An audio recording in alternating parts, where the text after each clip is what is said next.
Morning, guys. Welcome to Coffee Chat. Boy, I'll tell you what an amazing week thus far. Lots of things been going on, and in fact, some of the things that have been going on have been absolutely wild. In the article that I was reading this morning, PacWest and Bancorp has dropped another 26%. Just like I told you guys, we are going to see a lot of these banks implode right before our very eyes. And here they are trying to tell us, oh, no, the banking system is secure. Well, guys, tell that to the shareholders and the market because they're not buying it. And in fact, they're selling it. And that's why you're seeing a massive drop, 26% again this morning from PacWest and Bancorp. And you know what's happening there, guys? People are just withdrawing all their cash. And where are they putting it? Well, they're putting it in all these major banks. And you watch and see if you don't find an article out there with JP Morgan coming out and saying, oh, no, things are pretty good. Because why? For Chase, it is pretty good. They are actually absorbing all of these depositors that are coming out. All these regional banks are going into these major banks. And of course, for them, it's a massive boon. And you're seeing a consolidation around the banking industry. And what's about to come, guys, is you're not going to have all these regional options like you did before. They are literally allowing them, and it's a controlled demolition to allow them to collapse. Now, the next thing I think we're going to start to see is a hit on credit unions, unfortunately. Now, credit unions are normally, you look at a credit union as being a little bit more of a stable situation for a regional bank, because all of the depositors, they're vested into the whole credit union deal and all that kind of stuff. And, they're not as exposed as some of these regional banks. But watch and see if credit unions don't start feeling the pinch as well. It's about to get really real. Now, the second article that I was reading on, and it just really blew my mind, but I guess we shouldn't be surprised by it, is that the IRS has filed $44 billion worth of claims, filed proofs of claims for $44 billion in the bankruptcy of FTX. And as I was reading the article, what they put, a majority of it is, they've reclassified all these folks that were deemed to be contractors as employees. And so what does that mean? Most of this debt is coming out as trust funds in terms of payroll taxes. So they get to actually file as a different level. They're not just filing as a regular unsecured creditor there. They're filing as a priority creditor. So what does that mean? Well, what it means is when it comes time for, distributions and payouts out of the estate of FTX, they're going to get paid before a lot of the depositors are going to get paid. And there you go. Uncle Sam is going to collect before you get your part out of there if you got stuck into that quagmire and mess, which, by the way, I don't think should be happening. In fact, if the government really wants to see citizens made whole, why don't you let the people that had deposits in FTX get their deposits back out of there before you go in there? And because that's really what's left. Those assets, this is the deal. The assets in FTX are deemed to be owned by FTX, even though it was your funds on deposit, your XRP, your Ethereum, your Bitcoin, your whatever.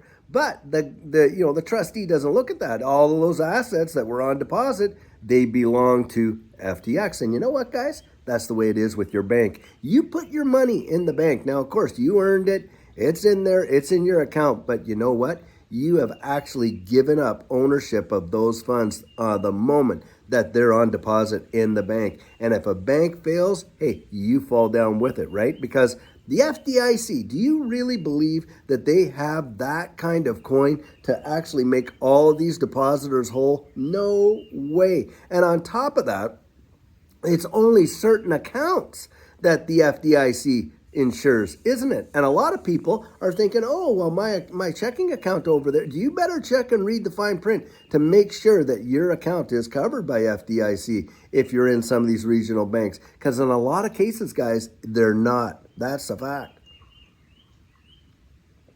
And let's also remember it's only to a certain amount. Now, yeah, it's a significant amount to the average, Joe, when you're talking about 250 grand or whatever that is.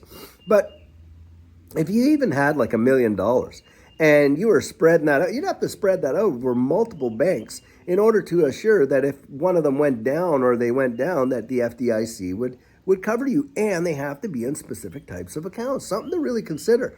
But needless to say, this is where self-custody of your assets is so vitally, vitally important. Because, guys, no matter how wide and how great the reputation of the exchange brokerage is, the deal is this: we don't get to see behind the scenes. We don't get to see how solvent they are or how leveraged they are. We don't get to see that. And so, of course, nobody expected this whole FTX debacle where the whole thing was going to fall down the way that it did, and $8 billion worth of, deposits from, rank and file folks were going to get slushed up in the whole mess. And that's why, hey, if you had it in self-custody, even if you had bought it through FTX, you wouldn't be exposed to this kind of, loss, which is absolutely devastating. And my heart does go out to these folks because, look, these exchanges really purport themselves, they put themselves out there to be absolutely secure. You can keep your deposits with us and on and on and on.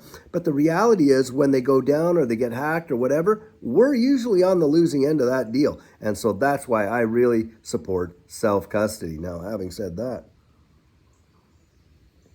I do believe eventually they're going to come after self-custody, but they won't be doing it until we see a big-time institutional adoption and big-time institutional custody with a lot of guarantees and assurances that we don't have today with these exchanges. Then I think they'll actually start going after self-custody. But for right now, guys, take it upon yourself.